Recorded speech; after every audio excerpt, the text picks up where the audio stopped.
name's Janet Brown, and I'm the farmer here at Allstar Organics. So we're in Marin County in a town called Nicasio.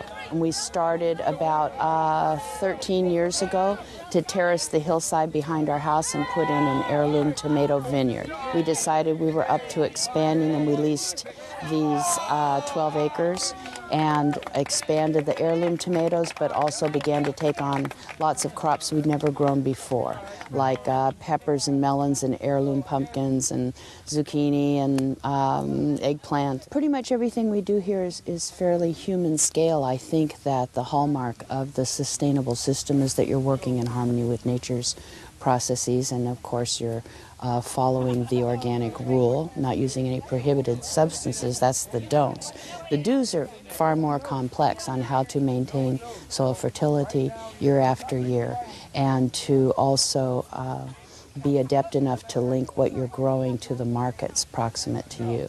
The sustainable system begins with soil fertility, and so we have major composting and mulching operation going on, and then in addition to that we grow a cover crop every year.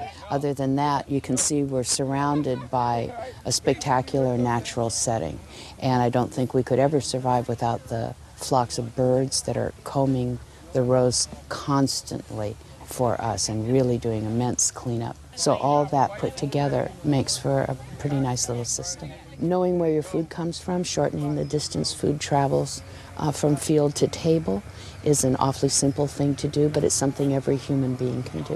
When you're choosing what you want to eat, you eat the change you say you're committed to.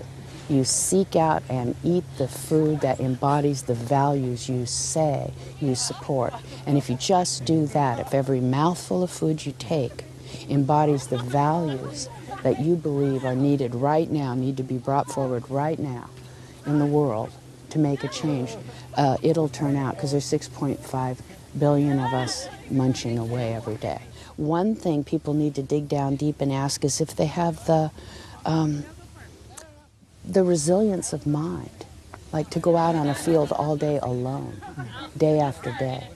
You stand out there alone, be alone with your thoughts. You know, you wouldn't always be alone, but you're going to be alone a lot with food. And then I think the ability to do repetitive actions joyously, that's a tough one too. Can you do the same thing over and over and over again and have it bring you joy?